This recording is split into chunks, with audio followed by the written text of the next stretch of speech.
Good evening, everybody. Welcome to another episode of Psycho Splatters, always powered by coffee, each and every damn time. That's right. That is right, ladies and gentlemen. Very, very good. Very goodly of you guys. I hope everybody's doing good. Chris and Satan right off the bat, out of the gate. Yes, that's right. Just as much as we can count on Jesus. Satan, unfortunately, will be here too. That's all right. So I don't know. Today's a new day, September 30th. Went out and about today to went and I don't know. I hung with a friend, a dear friend of mine, and I found some more vinyl. Yes, I did. Which we'll be playing that. I've got that and a CD find as well, and a rare record rewind twofer and a Beatles solo session spotlight twofer and whatever the fuck else we come up with for today. You know what I'm saying? Let's see here. Like I said, Tuesday the 30th. Oh, hi, Toby. Toby, you gonna come up here? Toby. I said come up here. Oh, no, you don't. Ha ha. Ha ha ha. Make your cameo appearance early, Tobias. She's so cute. I love her. I do, even if you do act squirrely. Yes, look, your public is awaiting. Almost all 10 of them. They are awaiting. What are you looking at now? You have been chasing stuff all over the place. Yeah, okay, fine, whatever. Maybe you'll be back later. Yeah, Tom Waits. Yeah, there you go. Anyways, there's our gratuitous Toby Tobin's cameo. At least one. Maybe she'll make another one in a little bit. You can put that on my tombstone. There you go. Yeah, there she goes. Case of the Zoomies. I don't know. Beats me. Anywho, so we're at the end of September. We only got a couple hours left, and then we're into October. What's that mean? Pumpkin spice fucking everything. That's what it is. That is what October is. Pumpkin spice this, pumpkin spice that. Halloween, horror flicks, have some fun. Nothing wrong with that. I actually don't mind when it gets a little cool. I just don't like it when after you get used to it for a week or two, it'll shoot up to 80, 90 degrees around here. It does that. It has been known to doing that. Today we only got to 80, and that was okay. Yes, Big Lamb is in the house, and Little Lamb was here too for 2 seconds. She made her gratuitous cameo at the moment, but she's running around zooming. So let's see. What else was I going to say? Oh, yes. I am, of course, from Chicagoland. I am very happy that the Chicago Cubs beat the San Diego Padres in Game 1 of the wild card playoff. That's right. Game 2 tomorrow on ABC. Check your local listings. But I hope we win. I hope we get to the next one. That would be nice. Yeah, I am not a big fan of pumpkin spice anything either. The only thing I like is my damn pumpkin pie. Yes, please, and thank you. And yes, I know it's got a lot of carbs. I really don't give a shit. Go, I got it on Bluetooth. And nice. Hi, James, everybody. I ended up, I was on Rachel's show for about, 20 minutes or so. And then there was some family stuff, but I also, for some reason, the Restream Connect got disconnected. I don't know, on my side of the fence or their side. Must have been my side of the fence, I guess. So I was just like, you know what? I will just go, and I was debating whether or not I was going to do this tonight, to tell you the truth. But I'm like, screw it, we're going to do it. And I went and did most of my homework here. And you know what? I think maybe we're going to have ourselves a good time. We always try to have a good time around here. You know what I'm saying? Tomorrow is my eyeball checkup. Now that, like I said, that we were talking about colonoscopies over on Rachel's show, And hopefully Johnny L will go get one now that he knows what it is. But I unfortunately, due to the potential infection of the cracked tooth, had to push my colonoscopy now to early February. In fact, I want to say, oh boy, I think it's February 3rd. So not only is it the day the music died, it's going to be an extra surprise for this guy. Well, we're not going to rave on about that, or talk about it every day. I'm horrible. Well, we try, the eyeball kit. We try to have good streams, John. You know that. You know what? I'll tell you something. I know I have small audiences, but that's fine. You guys are my audiences. That's what counts.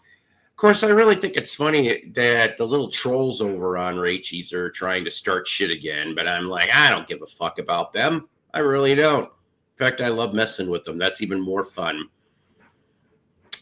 Anywho, so I wanted to tell you guys, seriously, thanks for watching and thanks for subbing. I know I got one or two new subs, but it hasn't hit the system yet. Like I said, yesterday was Michael P. Dawson. We have him now into the Psychoplatter Network. Always appreciative. I can only handle one colonoscopy. I don't blame you. Yeah. Once is enough. Once is absolutely enough. But like I said, I appreciate the watching and the subscribing. Smash the like button if you care to. It's totally up to you. And to subscribe to stay in the know is what I like to call it.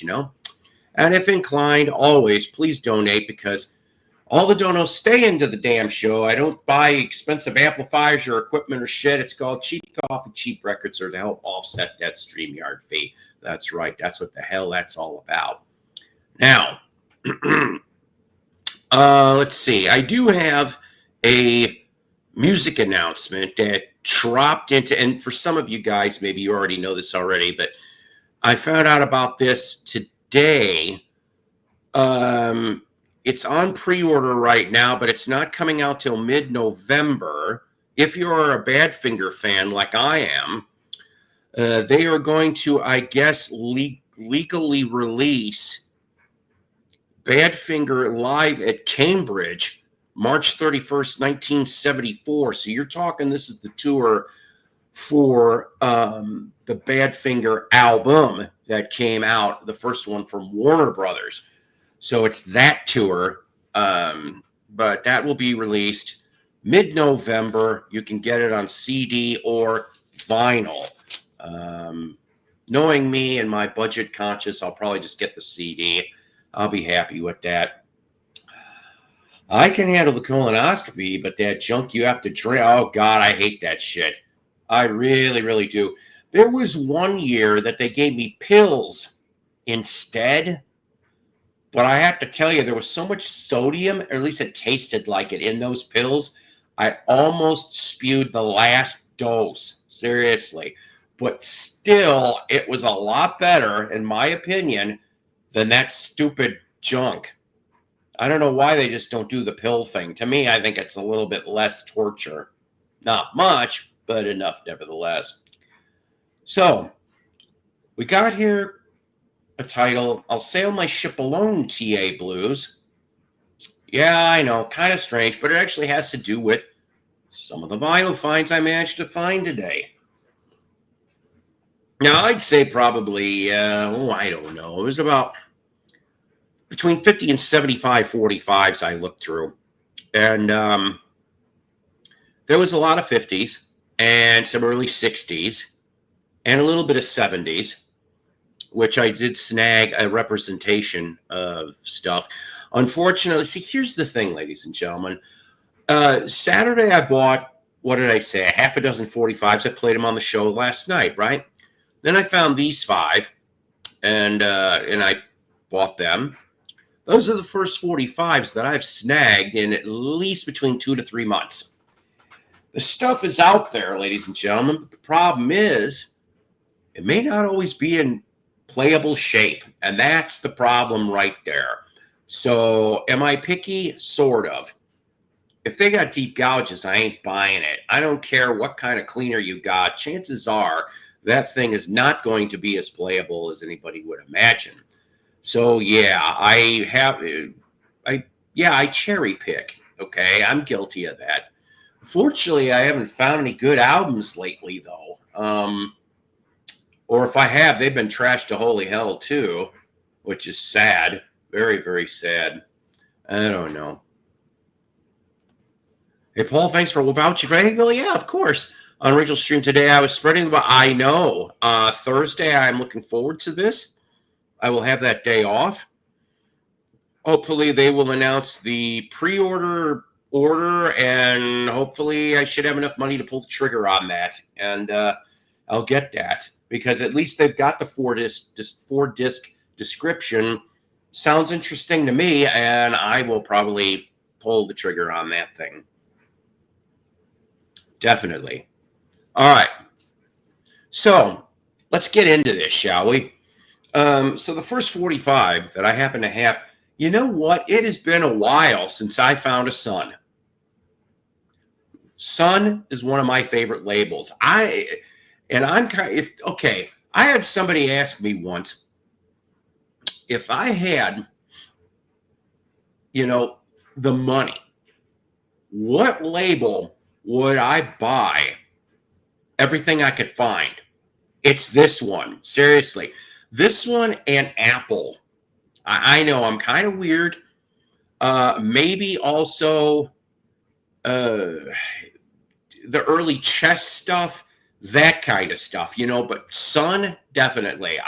We're talking 1953, 53? Maybe it's 52. I'm trying to remember. Maybe I think 52 is when Sun Records came out, really, before Elvis. So from 52 to about 1960, 66, 67, while it was still owned by Sam Phillips. I'm not going to go for all the rest of the shit, to tell you the honest truth, once it turns into Shelby Singleton and all that other stuff. But this one here is Sun 312. I know it looks a little beat, but you know what? It's feather scratches on most of this. This here, from November 1958, I'll Sail My Ship Alone. Yeah, this was charted only at 93 in the U.S., November 58, I said. Now, why am I telling you that? Because it literally is 6 months, almost to the day, that back in May 1958, he married his cousin, the 13-year-old, which caused a lot of stink. And this was the last charted 45 that he would get until March 1961, where he would do the cover of Ray Charles's What I Say. But let's play a little killer. He has no filler. That is a fact.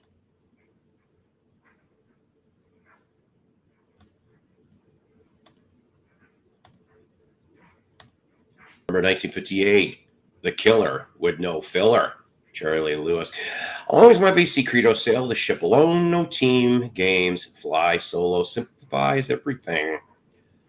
Kind of remember this Jerry Lee Lewis song. Some of Lewis's early performances are just legendary. Talk about wild and out of control. I would have loved to have seen him. I'm going to tell you that my buddy John, yeah, that's the thing. That was the thing in the South back then. It was. But so my buddy got to see Jerry Lee Lewis. This was in the mid-90s. House of Blues near downtown Chicago. The New Duncan Imperials. What a name, right? The New Duncan Imperials opened for him. They were big in our area, actually. And here's what was funny. I remember that the tickets were $42 to get in at the House of Blues in Chicago to see Jerry Lee, right?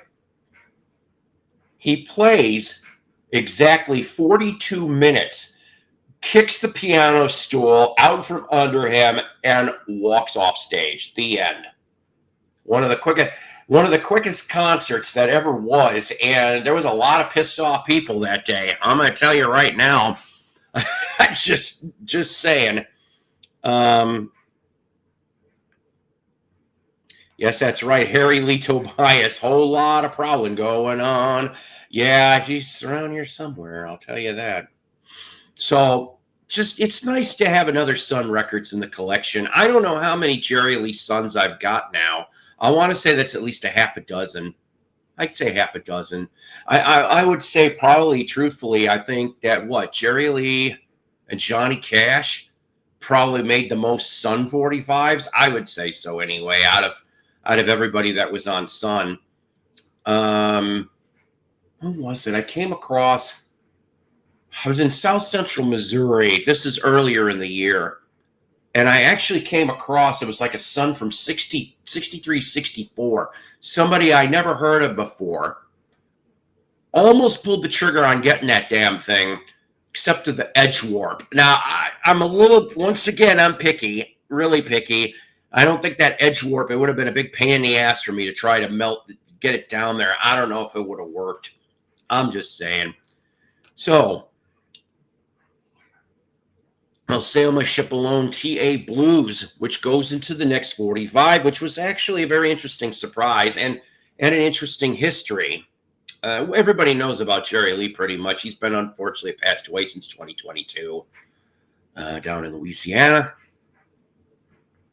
But this one here, I never heard of this guy. Ray Sharp with TA Blues on Jamie. Yeah, it's got a scuff, but I mean, it'll probably clean up actually pretty nice. But so Ray Sharp, he puts this out in 1959, TA Blues. Now this 45 may or may not have Dwayne Eddy and Al Casey on it, like the last one. His big hit was Linda Lou, but both A and B sides had Dwayne Eddy and Al Casey on it. I do not know. I couldn't find any evidence of either. But it also is written by Lee Hazelwood and it's produced by Lee Hazelwood. So I saw that right off the bat. We're going to play this right now, but there's a little extra part to the story, which I will play for you right after this. Yes, Carl Perkins was on Sun too. Did have a handful, at least.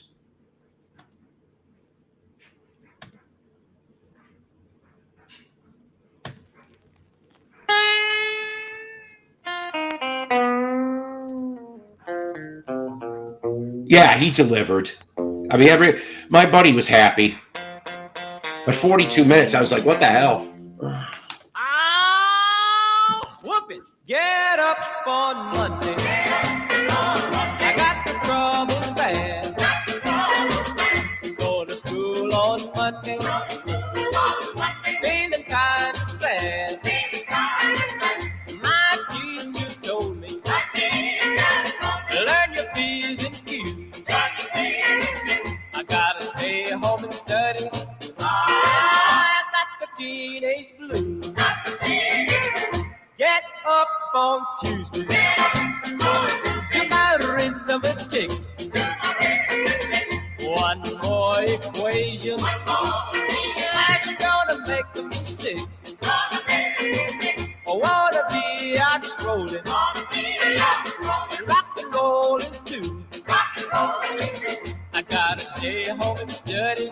I got the teenage blues. I got a test on Wednesday in geography. I got a test on Thursday, ancient history. Thank goodness it's Friday. Seems 100 years since I heard the game, yelling loud and clear.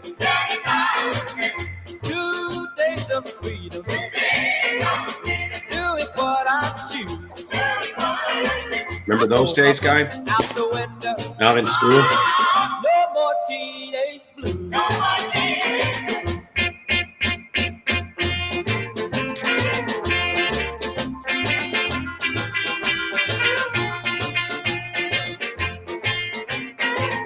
Thank goodness it's Friday.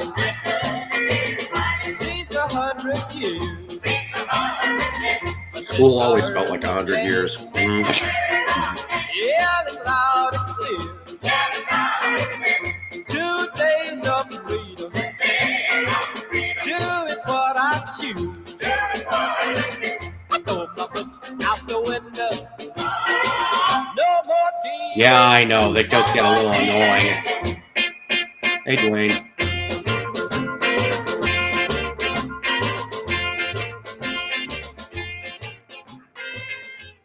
That's right. TA Blues, otherwise, of course, known as Teenage Blues, right? So what, as Paul Harvey would have said, is the rest of the story? Well, it's kind of more of the story, if you will.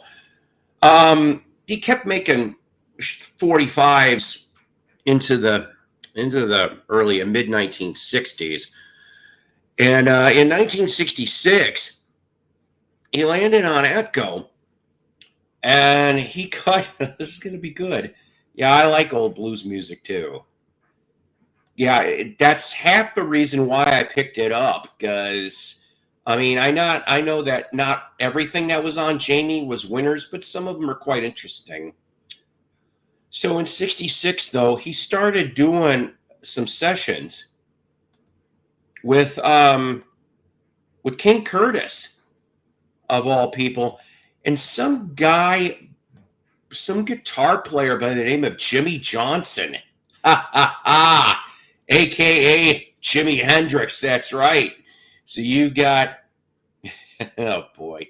So you got King Curtis and Jimi Hendrix and Cornell Dupree all on this. And yeah. Now, if this was an episode of I Am Music Lawyer, you obviously are going to know where this got gleaned from. I'm surprised nobody, sued on this. Somebody needs to be sued. Although I'm wondering if maybe because it was on Atco,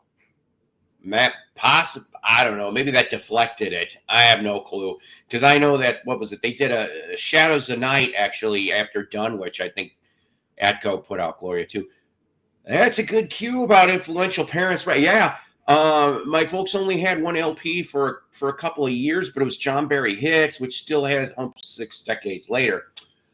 That is actually a very good question. But like I said, okay, so my mom, she had, she didn't, okay, so she grew up in the 50s, right? Early 60s. She didn't like 50s music. And I'm just going, Now, 60s, she dug Motown, some of it. Huge Stevie Wonder fan. Oh my God, she had not every Stevie Wonder record, but she was pretty close. She had, I think, a couple Marvin Gaye records.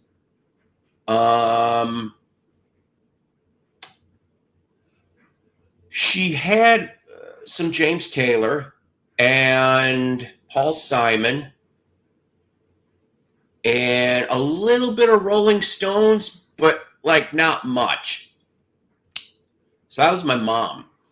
My dad was kind of strange. That's where I first heard the Unicorn from the Irish Rovers, because he was Irish, my stepdad was.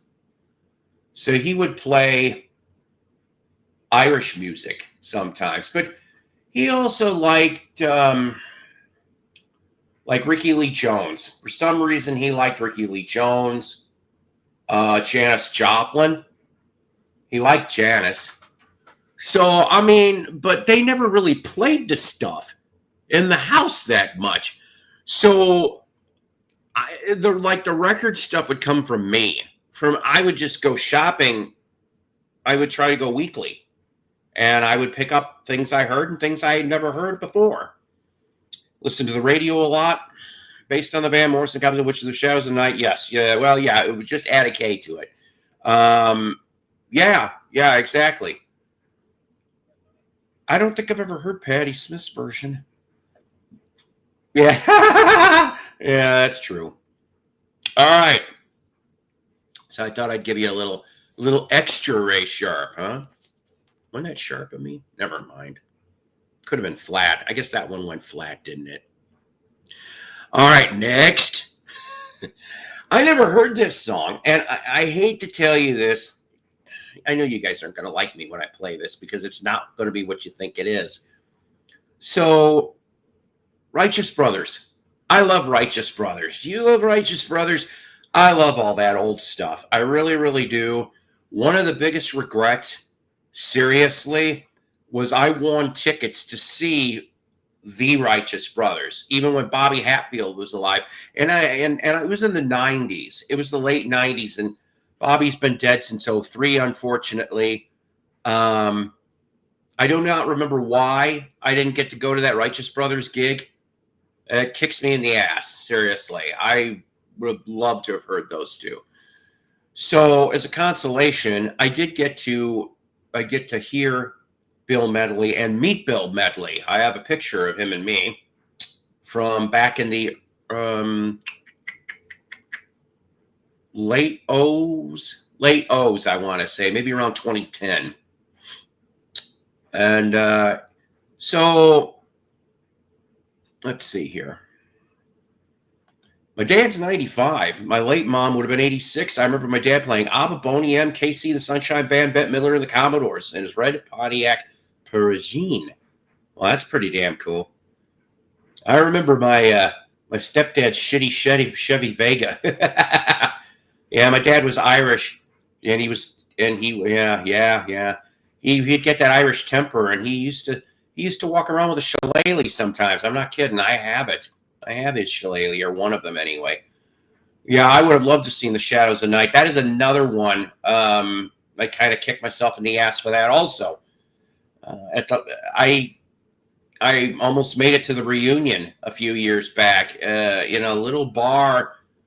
Was it a little bar? Yeah, Palatine or Des Plaines, Illinois. Too much shit I've missed over the years. Yeah, I like them. Rock and Roll Heaven, written by Alan O'Day. That's right. Famous for Undercover Angel. Also Rubberine for Davy Jones, which we played that on the show too.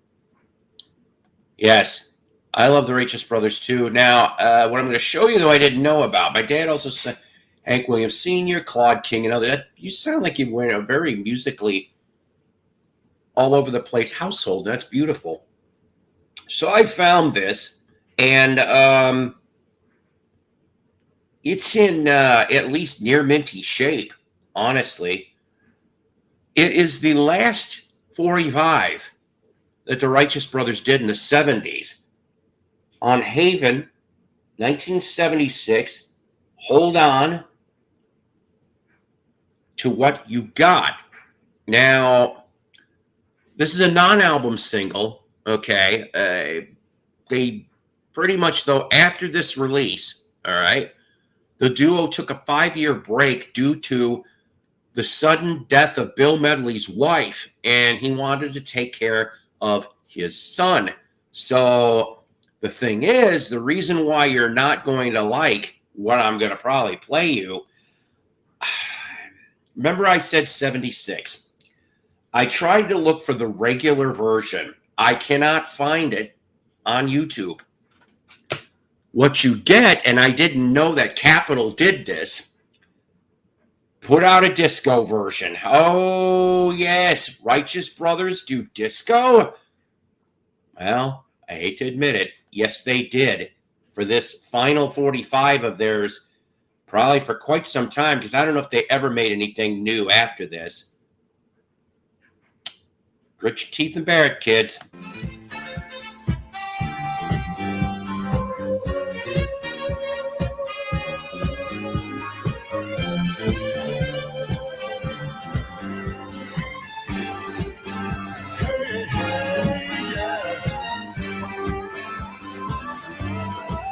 In these difficult times we live in, when a job is getting mighty rare, and a dollar don't go nowhere.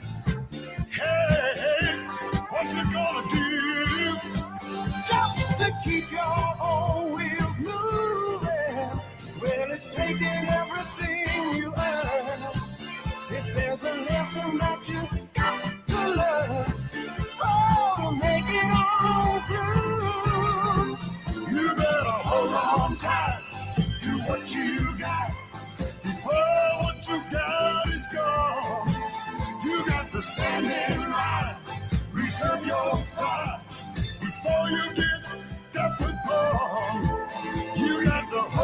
Oh, that's horrible. Oh, God, I might have remembered something about that, George. Just a little bit. I feel stupid now. Yeah, even Kiss did it.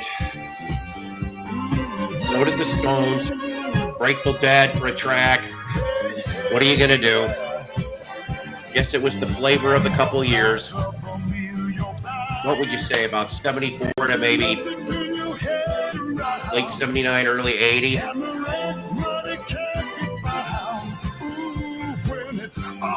mean, if you take the disco part out of this, it sounds like a really decent song, really. It's a dirty old rotten shame, but you're gonna have to play the game. Yeah, I heard about this. I actually did. I'll give you watch it together as a family. We're a very dysfunctional family, this VC is. Yep, that's right. I mean, it's not a bad Stone song. It's, what was it? I got to see Sugar Blue once. A harmonica player for things on that and something else for the Stones. Disco ended in 81. I remember it well. Not a fan of it, but to each their own. That's true.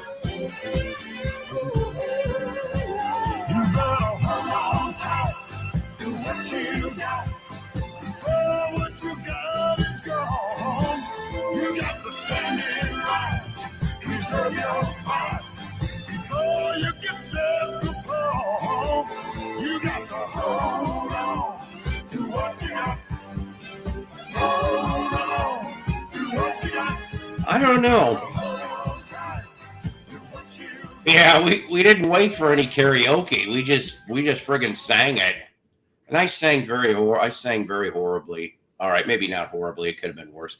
Yeah, they did have some catchy songs. Yes, it's the Love Boat theme. How'd you figure that out? I don't mind some of the Bee Gees disco period, but their early years are definitely on that. Yeah, right. Why not?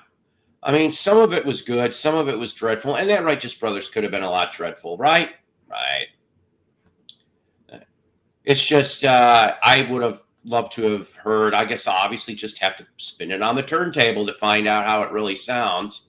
Because this promo, like I said, does not have disco version anywhere on the label. It's a mono stereo, so... Disco Demolition, the good old days. Yeah, you know what? Comiskey Park, July 1979, if I remember correctly. I remember watching that damn thing, and like I said, I met Steve Dahl years later. Should have done punk instead. That would have been funny. Loved her, the disco. Yeah, like I said, some disco worked like, once in a while, my stupid little radio station where I work will play Hot Chocolates, Everyone's a Winner. Oh, I love that damn song, and it just works. 4D to WD, come in. 4D to WD, come in. Shattered. Yes, the buzzer. Nobody answered the correct question in time.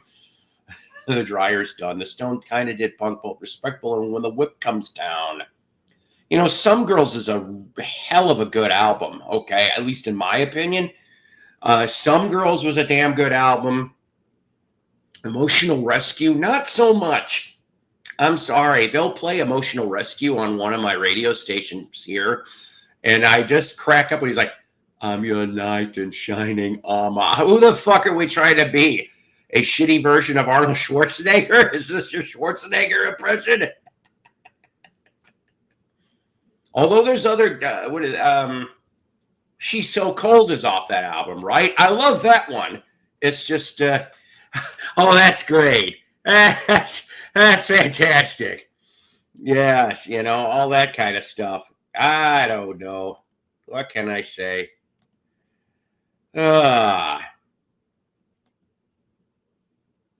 You've got live, lost that love and feel.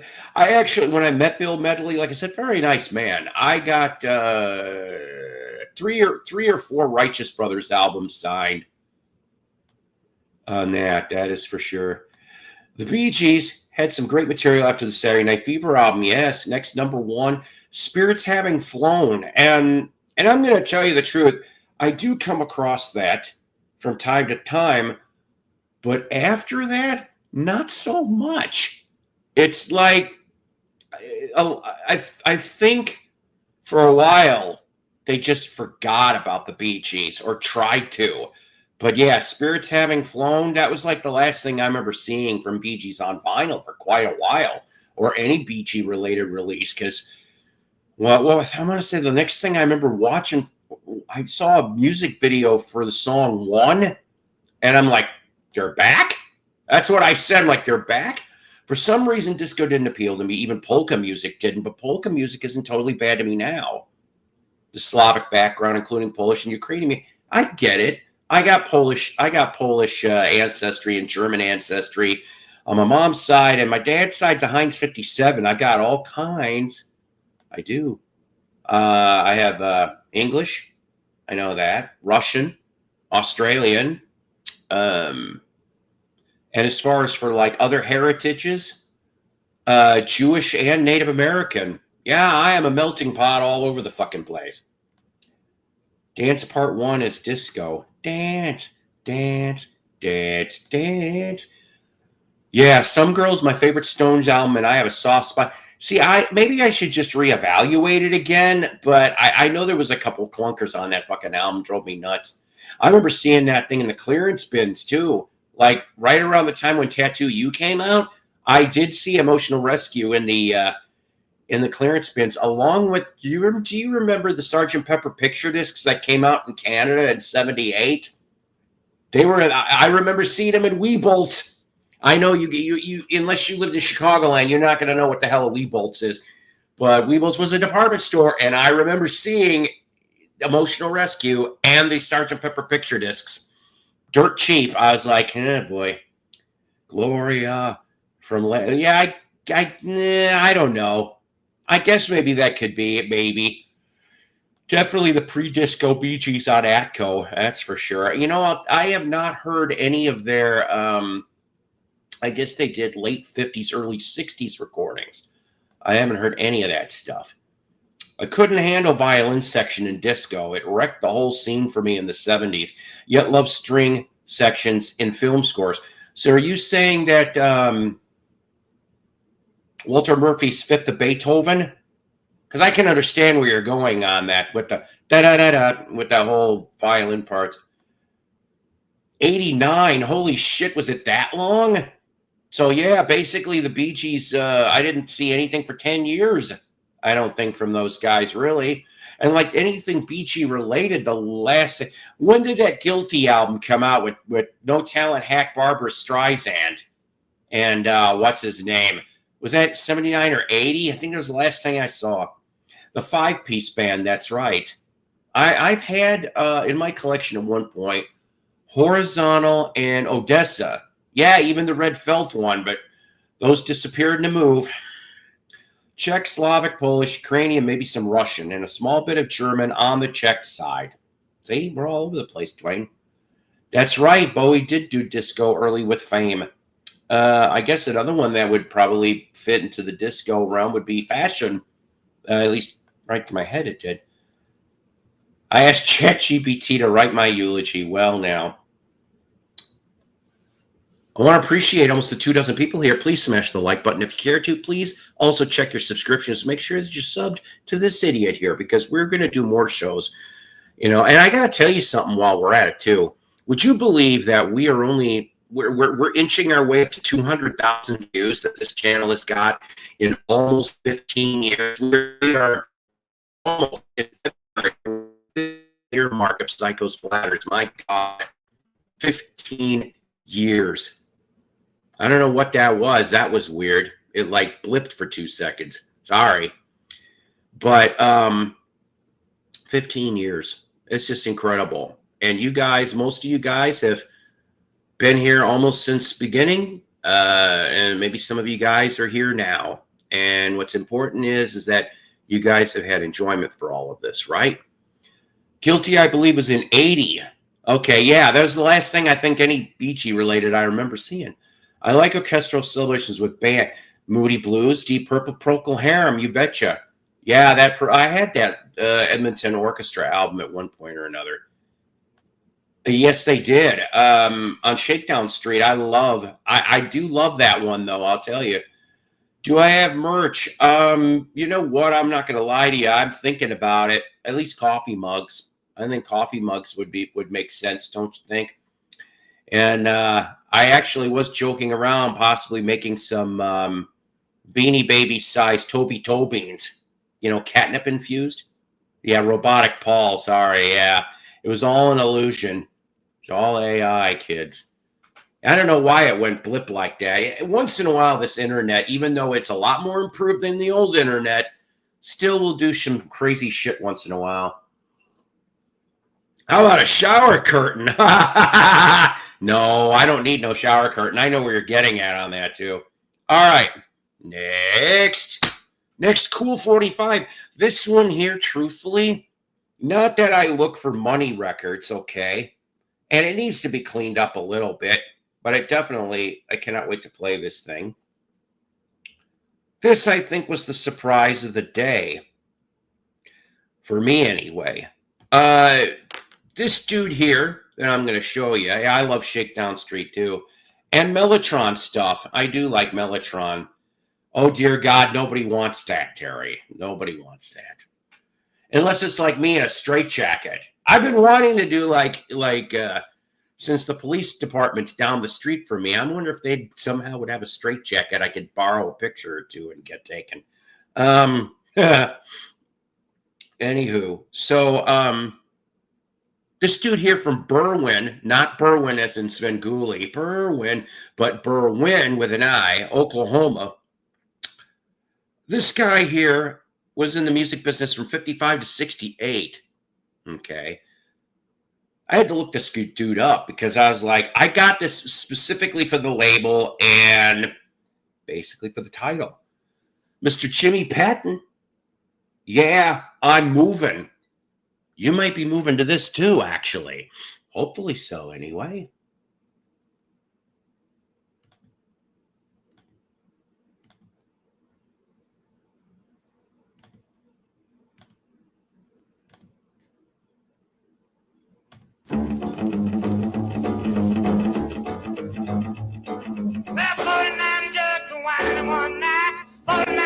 Was a holding me tight. 49 cops are knocking on my music door. Lawyer, I hear, should be knocked on this too. Just a little. Yeah. Two different things I can hear in this tune. Moving on down to Dallas town. The Lawyers for Elvis and Little Richard. Out of Dallas town. My head was a spinning, going round and around. I thought I saw a cop sitting by the roadside. He pulled me up and stopped and said, "Man, let me slide out." Yeah, I'm moving. Ooh, I'm moving. Moving on down to Dallas town.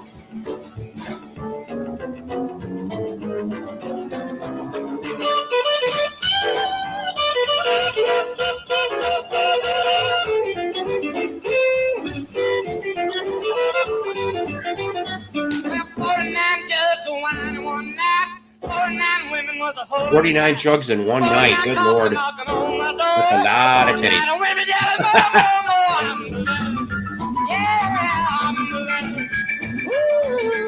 Nice. Yep. Oh, yeah. Somebody needs to get sued. That, too. I'm hearing both.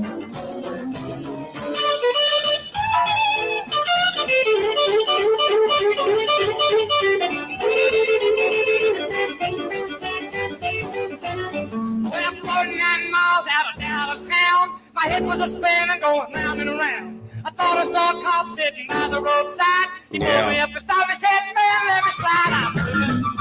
Yeah. Right? I'm telling you, I'm hearing.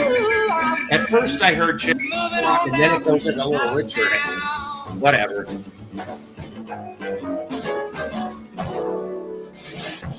Yeah, from 1958. Yeah, I'm moving.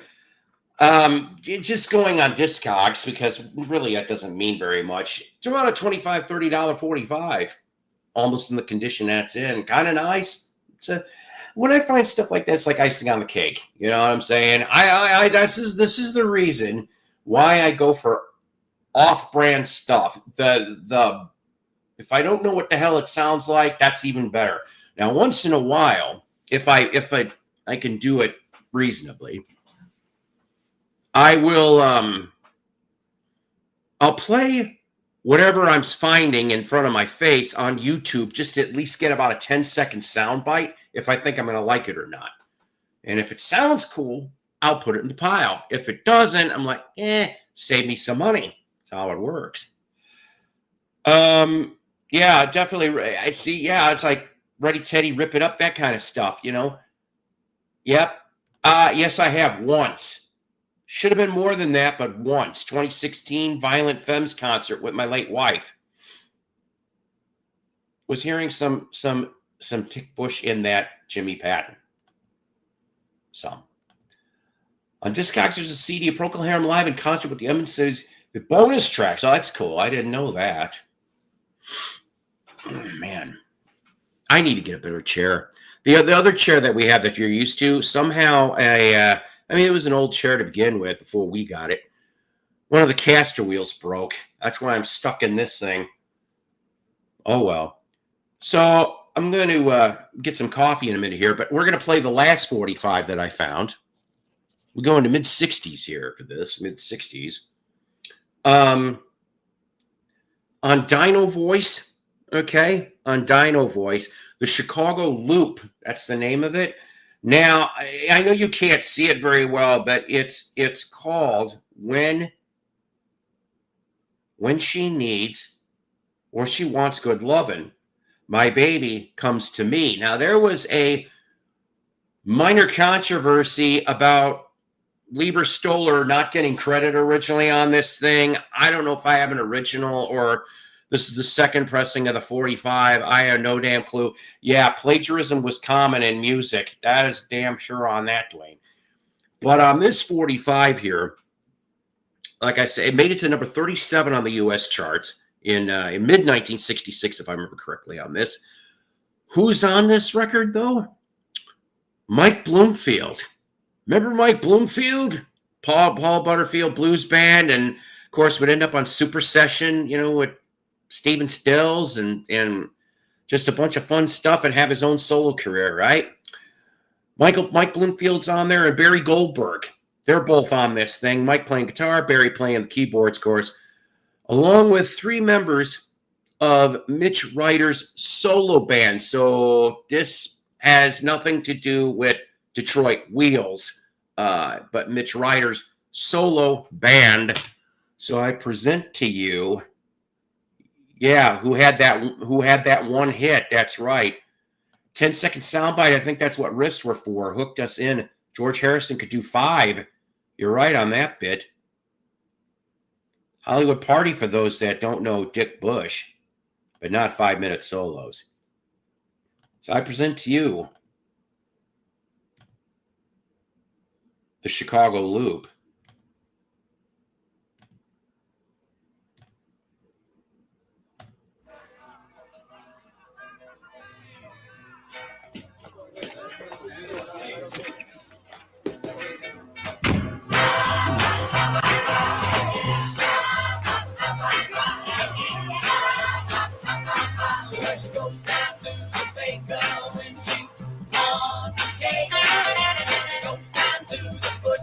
When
very much.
All right, from the Chicago Loop, 1966 with Michael Bloomfield, Barry Goldberg. That's all the 45 finds, right? Here's my CD find for you, though. I could tell that there was a little bit of water damage slightly on the booklet, but the disc is clean and fine from the Rhino Warner archives. This is easy for Marshall Crenshaw. Yeah, I think the first Marshall Crenshaw CD I ever found. Honestly, for a $1.50, couldn't screw that up for anything. Yeah, Chicago did have incredible musicians. I'll tell you, one of these days I need to do like an all Chicago episode.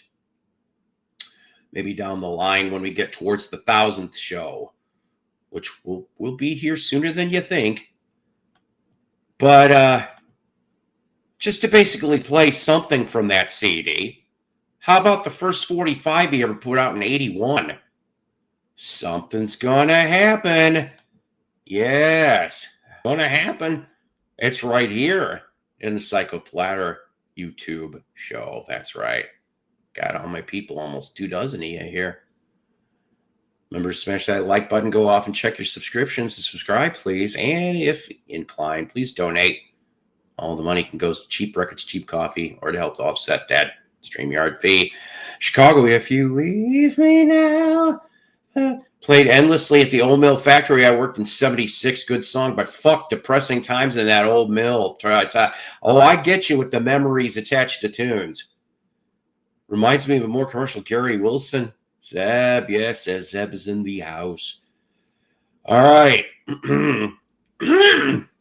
So I can't wait to listen to this Crenshaw CD because all I remember ever really hearing is, oh my God. I'm tired. The one hit everybody knows. Someday, some way, or whatever. So I'll be able to listen to this thing. That'll be nice. Yeah, it should, shouldn't it? Yeah. Chicago guitarists I like, Blank and Bloom, Fairy Hill, Terry Kath. Oh, I love, you know what? Both great guitarists. And Terry Kath was the soul of Chicago. I don't care what anybody says. I cannot believe that Chicago's going back out. There's one person, maybe two now. Because I hear Robert Lamb doesn't show up to all the performances either now. So you're down to one horn dude. I'm going, yeah, someday, some way. Thank you. I'm out of it. But I'm like, knock it off, Chicago. Put a stake in it. Yeah, free from guitar. That's cool. But I'm like, put a stake in it, damn it. You guys have been around since, from what, 67? When they were called the big thing. Just put a stake in it, literally. I know what's probably going to happen. They're going to probably drag this on until they get to 2027 and say, all right, we made 60 years, we're calling it. And I'm like, no, put an end to it. Should have put an end to it a few years ago, to be honest with you. I do have that last CD that they did, though, signed by 3 of the original members that are on that. Whatever the last damn CD. I played it. It's okay. It wasn't great. But at least I've got a couple autographs from Chicago on that. Jeff, how you doing? Good to see you here out in the Carolinas. I hope your hip is getting better. Yes, Leonard and Friends does Chicago music so well. I've got a twofer. Yeah, it did go downhill after Terry Kath. One of these days, we already did Chicago 21 for Jukebox from Hell, but Chicago's not done yet because I cannot remember if it's Chicago 14 or 15 is going to be one of the next ones. Yes. Well, not next. I'm still working on. I got to admit, I haven't started on the new Black Crowes Lions one yet, but that's the next one. That'll be Jukebox from Hell. Yeah, definitely it's gone too soon. That's for damn sure. So we have here a twofer for Rare Record Rewind tonight. Just a twofer, gang. So we're going to play here from 1979 out of Omaha, Nebraska. I think I know somebody that lives in Omaha. Comes up here and tortures me once in a while. The band is called Roadhouse. Roadhouse. Rock and roll's gonna get you. Yes, it will.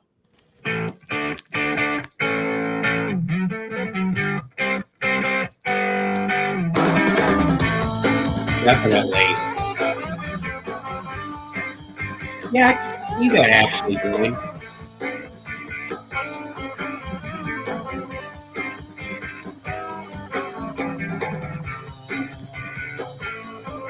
Devil lives in Omaha.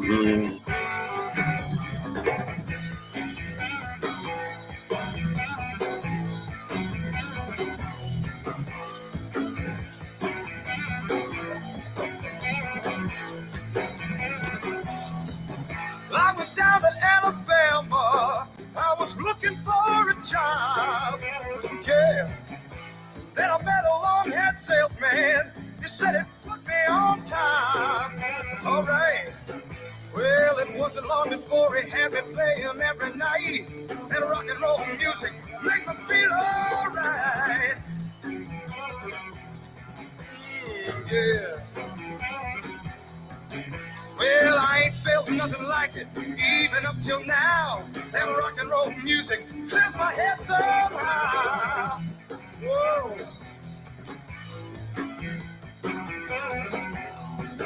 You know, my long-haired friend, he asked me if I could write a song.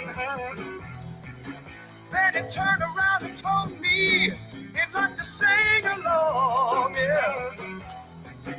And with a little bit of practice, we made reality of something that we dreamed of way back in history.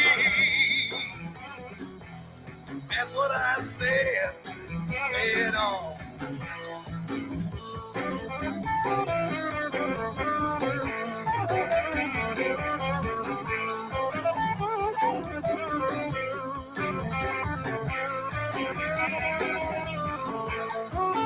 Now, Roadhouse.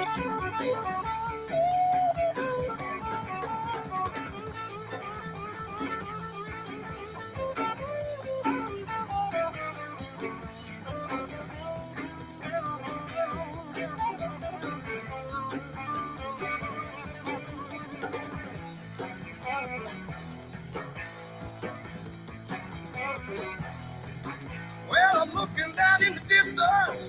I see his smiling face.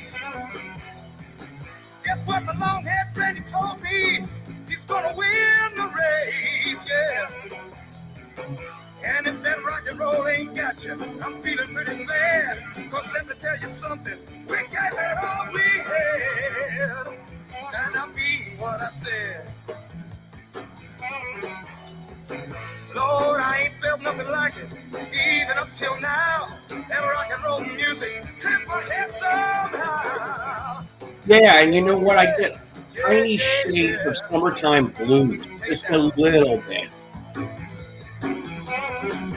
just a little. Yeah, 1979, Roadhouse with Rock and Roll's Gonna Get You. This second one in the twofer from 1974. This time we're going over the pond. We're going to UK. Never heard of these guys. Cross Section with Rock and Roll Queen.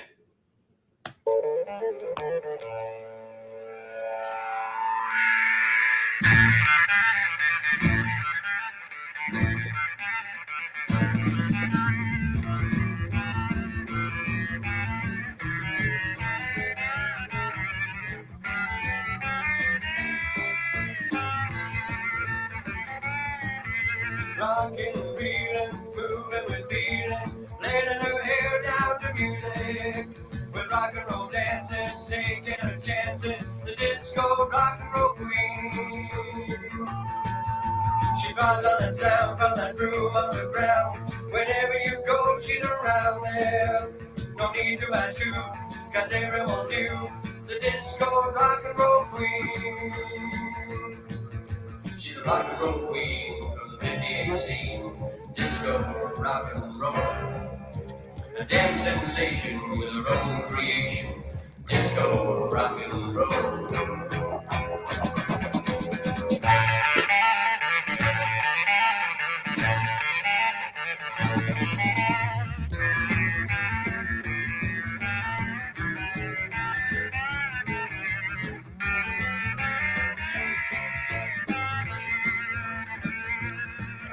She rocks in the morning from 9 until calling. She rests when they play something slow. But when rock takes a beat, she's back on her feet. The disco rock and roll queen. She's a rock and roll queen from the 58 scene. Disco rock and roll. A dance sensation with her own creation. Disco rock and roll.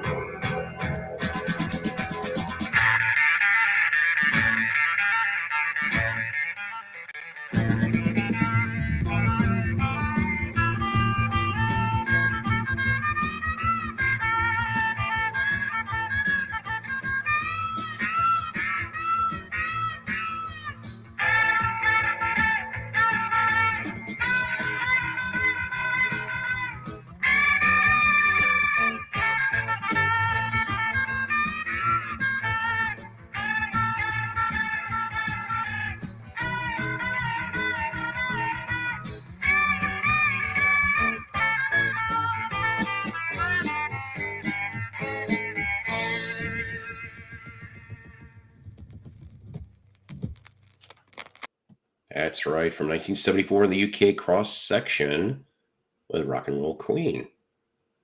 Not to be confused, of course, with Freddie Mercury and the Gang. The song sounds like it's looking for a place to go. Yeah, in the year rock and roll got hijacked by disco in 74, also the year of Killer Queen, see? So it's all over the place. But oh well. All right, ladies and gentlemen, we have a twofer from Beatles Solo Session Spotlight. That's right. We're going to double dip today. Actually, it's going to be the same person. Yeah, the same artist on this one. So if you're a Stephen Stills fan, you're going to dig this, I think. The first one here from 1970. We're going to go from, of course, Stephen Stills' first album, Stephen Stills.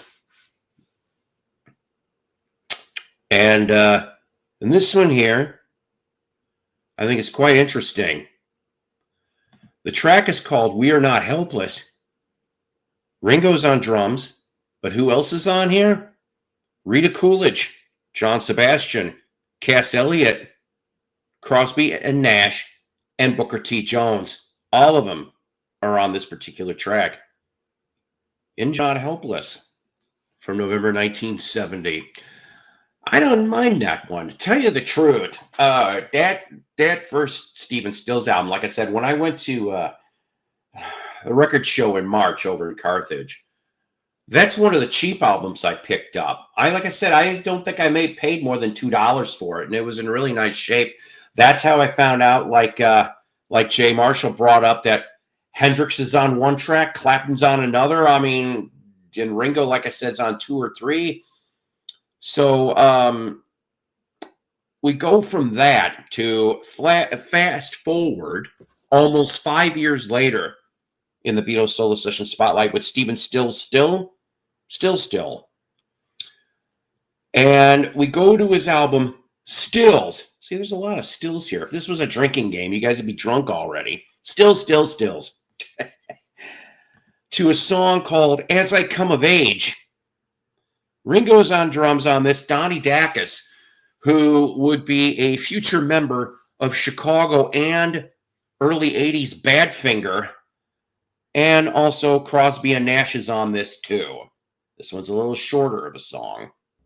That's right, from 1975. Stephen Stills, As I Come of Age. Ringo with, well, Chicago, Crosby, Stills, Nash. So we got 2 songs left in the queue. I know it's been a good show so far, hasn't it? But I thought I'd go off and I'd play a Chicago area twofer. I know, I got a lot of twofers today.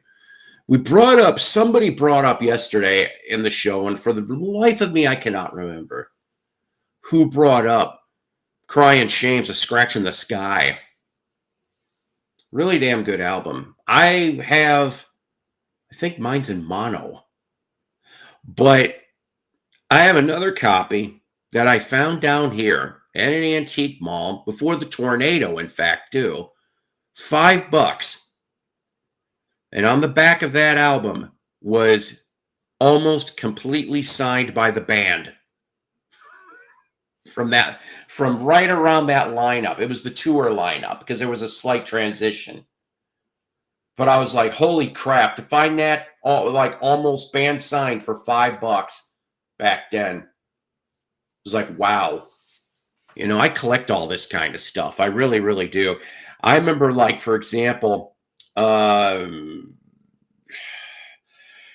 found a Spanky at our gag, but it wasn't a complete, like somebody ripped the gatefold. And normally I would have thrown it in the trash, right?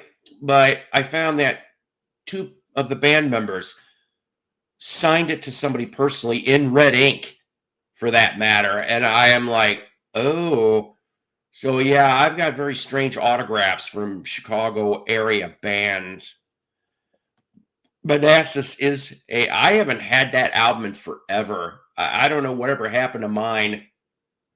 That's another one that you can get pretty much. It was me, Paul. But Manassas is another one that you could get for reasonably priced, like $5 or under, usually. And what a bunch of musicianship on that one, right? On Manassas. So off of Crying Shame, Scratch in the Sky, I thought I would choose mono here. This was one of the 45s that came off of it, and I think it decently charted. Which kind of must be a song about me sometimes. Mr. Unreliable. From 1967, Scratch in the Sky. Yeah, that's another one that's actually really good. I prefer the stereo mix in general. The vocals sound fuller in stereo. Yeah, the Crying Shames, baby. Yeah. They still occasionally do live dates in the Chicagoland area. They're down to 2 members, though. Hook being one of them. And I want to say, oh, geez, I can't remember the other one right now. But there's 2 original members that still are in that lineup. Yeah, they went a long way from Sugar and Spice, huh? just in those couple of years. I want to say the Crying Shames, even though like their last record, I think, came out in 68, maybe early 69, 45, I think, on Columbia. They pretty much kind of ran themselves into the ground. If you lived in the Chicagoland area, you could catch them like a shell of themselves they kind of morphed into something else by like the early to mid 70s. And I think by 1976, they finally actually called it a day for a while till the 60s reunion stuff and things like that. I would have loved to have met them. I never had a chance still. Maybe I will. Yeah, Ronnie Rice from New Colony 6. He's another one that's really good too. I love the New Colony stuff. Yeah, maybe we'll play a more rockin' track on the next show, an unreleased one from the early 70s. I'm closing off the show tonight. One last song on the track here in the queue. This band here toured a lot in the late 1960s before they landed their first record. They basically grew up around the Illinois-Indiana border, all right? So they were able to pretty much play in Western Indiana. I think they'd go into Indianapolis area and Gary and stuff like that. But, of course, they also would play Chicago and Chicagoland and stuff like that. And this band, they were around in the 70s. I want to like late 60s to maybe mid 70s. I think they broke up around 74, 75, and then the brothers briefly were together, and then they kind of went their separate ways too. And one of those brothers I need to find and talk to because he lives about 30 minutes from here. I'm speaking of John Michael Talbot, that famous Christian musician, and Terry Talbot, both of them born-again Christians, actually, since at least the late 70s, early 80s. And the excellent country rock band, Mason Prophet. I remember hearing this on FM radio from time to time, at least in the 80s.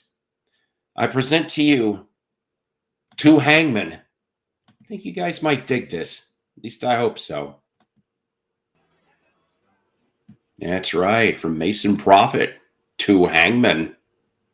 It's probably my favorite damn song that they ever put out. Now, they did put out a few other ones. Basically, I think they actually cut an album for Happy Tiger Records, go figure. Ampex, they put out some for Ampex, and then they did a couple for Warner Brothers, too. And at least in the late 90s, early O's, Terry Talbot and I think one other original member reactivated Mason Prophet, but it was more in the Illinois-Wisconsin state line area. I don't know if they're still doing it, but of course, John Michael Talbot, he's going to become a born-again Christian, and he runs a monastery in Berryville, Arkansas, not too far away from here, really, about maybe 30, 45-minute drive. I need to go torture him someday soon and go, hey, Psycho brought you up today. I don't know. But John keeps putting out albums. He put one out earlier this year. Go check out John Michael Talbot's website. I think you'll be pleasantly surprised, especially if you like instrumental music. He is really good at that guitar. Honestly, you will not go wrong on that. Yeah, I don't know. It's just it's been shut down for a long time. It's not just today. I don't know, whatever. So I just want to say to you, thanks for putting up with me all these episodes, all these years. I love doing this stuff. I would love to go back into radio, but radio's not radio anymore. So I'm the radio, you're the listener. You're the one that's watching this, the transistor radio, if you will, and you turn the dial to this jackass. And you do not know how thankful and welcome and loving. Sure, we get a little bit of unnecessary BS once in a while, but most of the time, I'd say 99% of the time, it's a really wonderful experience. You people, yeah, I said you people, are my wonderful experience. You guys make me laugh. Once in a while, you make me cry in a good way. And we all get to learn stuff through music and little tidbits about this guy here. Here's to hopefully another 15 years coming up. We'll see if there's even a YouTube, if there's even a lot of shit can happen in 15 years. Thank you. Seriously. Like I said, we try around this. That's right. Good night, John Boy. I don't know. Maybe we'll do one tomorrow night. I'm not going to promise. It's kind of weird. I didn't expect to do a whole solo show, but once in a while, I don't mind doing that either. I don't always have to have people on. I might try to actually go do some resale shop hunting again tomorrow if I got some time in the morning. So who knows? Maybe I'll find some cheap shit then. That'd be nice. Till then, watch this little video clip of an old fat man chewing a record. Good night, everybody. I love Psychos Platters is a Love Peace production.